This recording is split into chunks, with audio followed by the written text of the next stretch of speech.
We were talking earlier. We wanted to do this shorter, but I wanted to two data points brought me back to the line in Neom, and I wanted to focus really.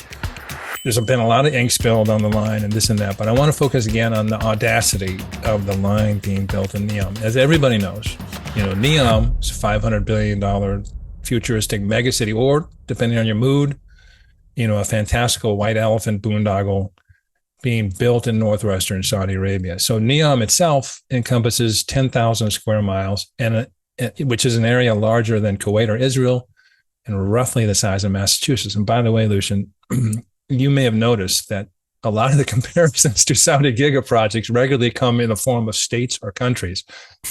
The Red Sea project on close to 11,000 square miles, of land and water is larger than West Virginia and just shy of the size of Belgium. I think John Pagano, mentioned that in a recent article that we cited in Sustic Review. So the line in Neom, a few more mind-boggling numbers. The two structures projected to be 105 miles long, which is just a bit longer than the drive from New York City to Philadelphia, over 1,600 feet high and about 650 feet apart, intended to house 9 million people on a 13 square mile footprint. And for comparison, the footprint, acreage foot mile, acreage, footprint for London is roughly 386 square miles. So 13 square miles, London's 386 square miles. But the numbers are not the focus here, really. But I had to put them out there because I think people don't get past that. They don't get past the 500 billion, and they don't get past some of the sort of the preposterous nature of all of this. I wanted to bring attention to these two data points. First, if you have not, I encourage you to see the Discovery Channel's video entitled "The Line: Saudi Arabia's City of the Future in Neom." It came out last month.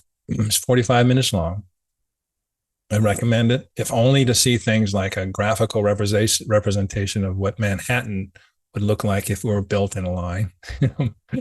But actually, I liked it because it shot through with commentary from the numerous architects and urban designers who were or are involved in the conceptualization of the project. And it's interesting where they start, sort of basic premise, is that cities are our largest and most complex social constructs.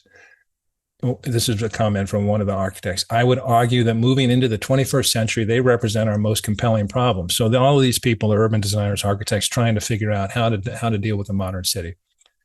They all admitted to skepticism about the project, and they all seem to be now at a point where they see it as a genuine opportunity to change, potentially, the way much of the world lives and organizes their daily lives. So if you haven't seen the video, it's worth the watch.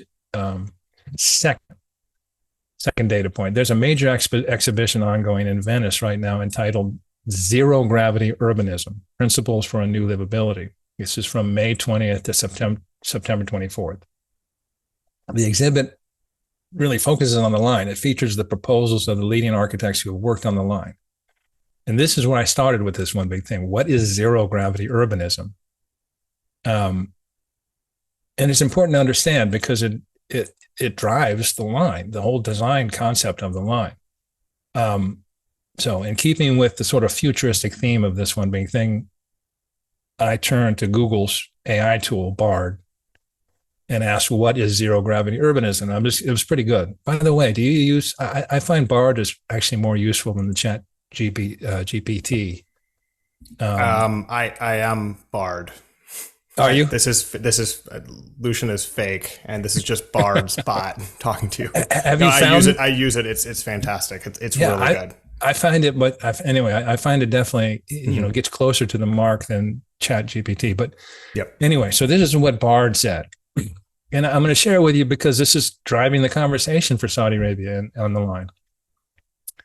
Zero gravity urbanism is a proposal for a new approach to urban planning that uses advanced technologies, innovative materials, and unconventional design strategies to address global sustainability issues.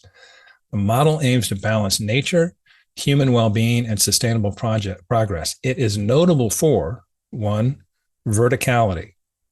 Zero gravity cities are designed to be tall and slender with multiple layers of mixed use development. This reduces the amount of land needed for urban development and also helps to create a more compact and walkable city. 2, connectivity. Zero gravity cities are designed to be highly interconnected with a variety of transportation options available.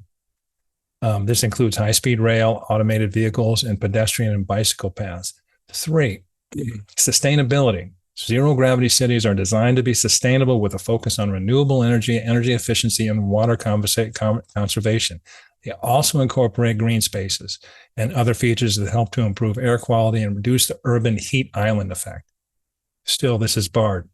The world's first zero gravity city is currently being built in Saudi Arabia's Neom region. The city, called The Line, is designed to be a car-free city with a population of 9 million people. All right, we covered that. And this is the closing note on the barred search.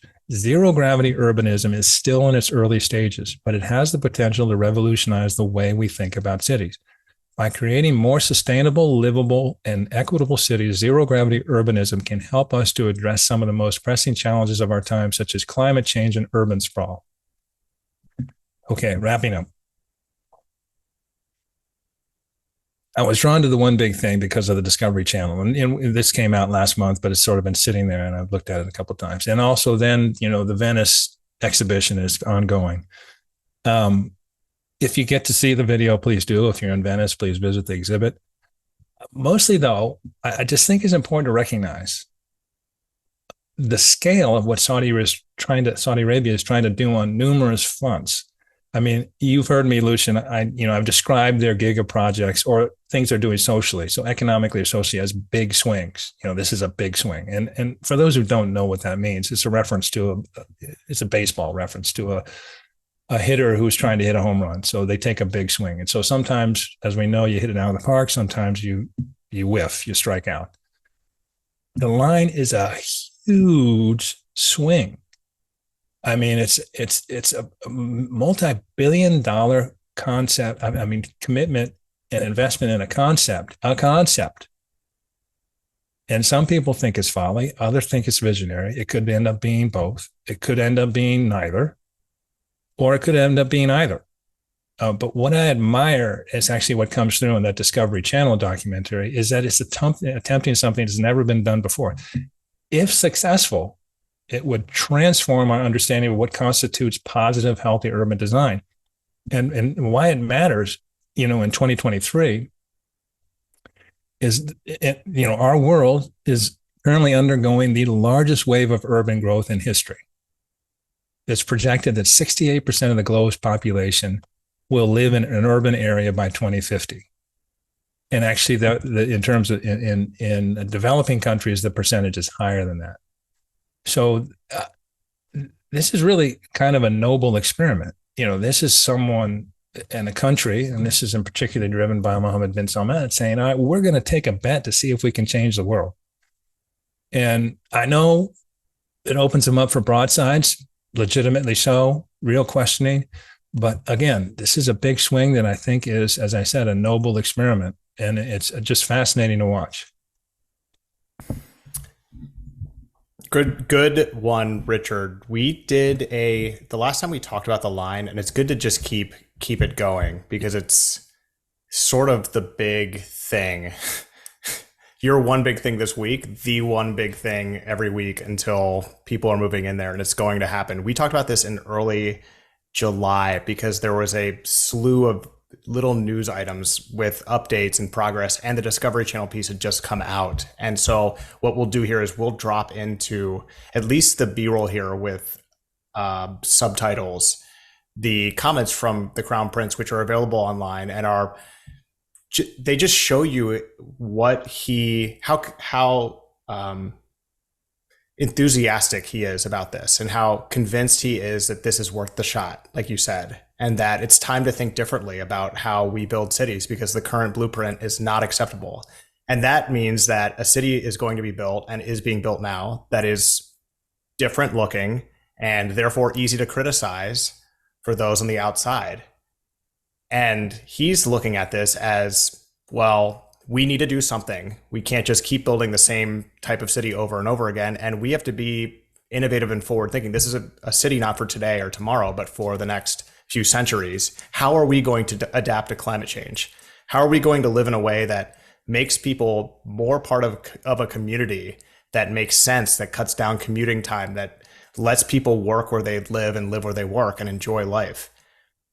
And I've said that, I think, on that segment as well and on this show before. But when you go to the Line exhibit in Riyadh and you see it, for some reason, it just all makes sense. And it kind of sounds like maybe that's a little ridiculous to go to a display of the city and then it makes sense. But you're there and you see it as, not only is this possible, this would be cool. This would be fun and awesome to live in. And I'm not sure if it's going to be really expensive or when it's going to be done, but it looks like a cool way to live one's life.